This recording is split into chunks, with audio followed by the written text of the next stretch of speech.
Welcome to UC International's presentation on practical training for international students, including CPT and OPT.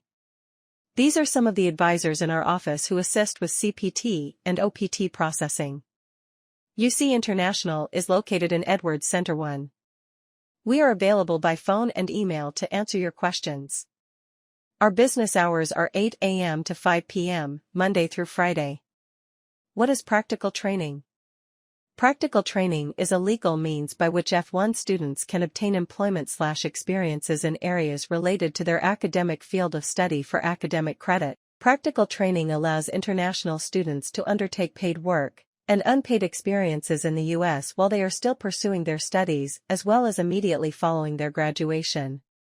There are two types of practical training: optional practical training, or OPT, and curricular practical training, or CPT. Students, in general, must complete one academic year, 30 weeks of study, in the U.S. in full-time classes, and must be in F1 status at the time they apply. Curricular practical training, CPT, is designed to provide eligible students with an opportunity to gain actual training/employment/practical experience that is an integral part of an established curriculum.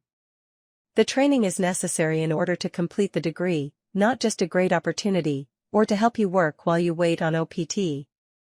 Such training is defined as alternate work/study, internship, cooperative education, or any other type of required internship or practicum which is offered by sponsoring employers to fulfill a curricular requirement at UC. This includes paid or unpaid employment, or experiences such as EEPs, that take place in the U.S. Co-ops done outside the U.S. require the submission of the CPT E-form. CPT will not be issued, but the E-form is necessary so that your F1 service record remains active. In order to obtain curricular practical training, you must have completed one academic year, 30 weeks, of full-time study in the U.S. in a lawful immigration status and currently be in F1 status. There is an exception to this rule for graduate students who are required to complete a co-op or internship during the first year of study. You are not limited in the amount of curricular practical training you may utilize, other than what is limited by your academic department. Remember, this is for fulfilling an academic requirement. However, students who engage in 1 year, 365 days, or more of full-time CPT are ineligible for optional practical training, OPT. Official UC co-ops, credit-bearing, done on campus still need CPT. EEPs also require CPT. To submit your CPT request, use the CPT E-form in iBearcats Global. In the form, list your co-op advisor, CCPS, and not your academic advisor as the academic advisor on the CPT E-form. Others will perhaps need to use their graduate program director. CPT requests take 5 business days to process after it's been certified by the co-op advisor. Make sure you submit requests well in advance of when you need to start work. Employers understand that you cannot work right away. If your application for CPT is approved, UC International Services will authorize your CPT on your I-20 form. With this authorization, you can begin your employment. Make sure you do not work until you receive an I-20 from UC International Services certifying you can work. If you want to utilize post-completion OPT, how can you save time during CPT periods? Co-ops done outside the U.S. do not require CPT authorization and therefore do not count against OPT time. Remember, we still need the CPT E-form to maintain your F1 status while you are overseas. You also must be outside the U.S. for the entire semester, not just when the co-op begins and ends. The employer must also be located outside the U.S. You could also use OPT for some co-op periods. This option requires 90 days advanced processing and is subtracted from the 12 months of OPT you are eligible for after graduation. Optional practical training is different than CPT. All F1 students get 12 months of OPT per higher degree level. Students in STEM fields can obtain a 24-month OPT extension if they are hired by a company that uses the E-Verify system. A second STEM OPT period can be obtained if the student returns to school and obtains a higher level degree in a STEM field. Employment is authorized on an Employment Authorization Document, EAD. The student's name, photo, and validity dates of employment are printed on the EAD. There are fees associated with applying for an EAD card. Employers should also be aware that the amount of time it takes USCIS to approve the EAD is beyond the control of the student or the school. Delays of 90 days or more are typical during the summer months. How do you apply for OPT? Go to iBearcats Global. Under the F1 Practical Training link, you will find the 12-month and 24-month STEM OPT request forms. You are required to scan and upload copies of all documents referenced on the e-form. UC International Services will review your request within 5 business days after your department approves your submission. You will then receive a new I-20 and instructions on how to apply for OPT using the USCIS portal. View the appropriate OPT video on our website. Do not start the online OPT application through the USCIS portal until you have the I-20 with the OPT recommendation. Submit the OPT application through USCIS within 30 days of the I-20 being issued, but no sooner than 90 days prior to your graduation date. This is what an EAD card for OPT looks like.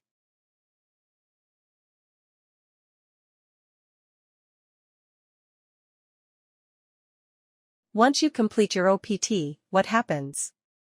You are authorized to work until the expiration date on your EAD card, employment authorization document.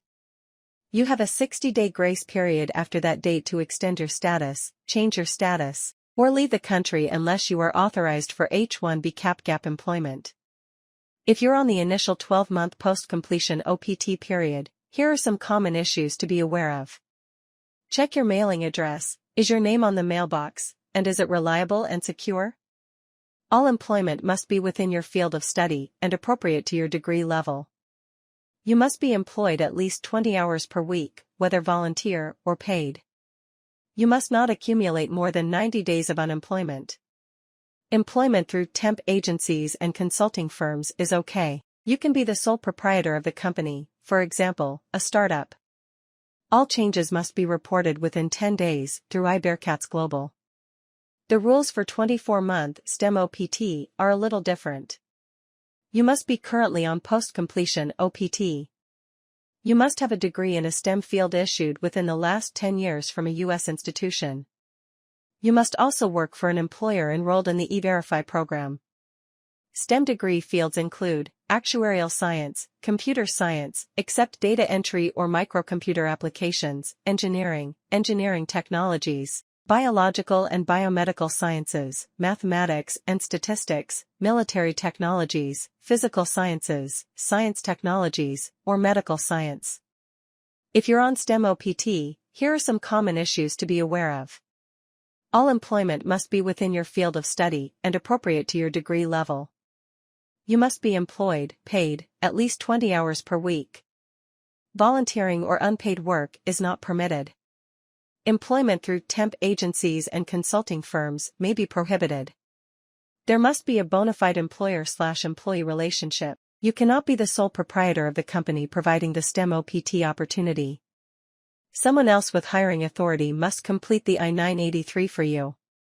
You cannot accumulate 150 days or more of unemployment time.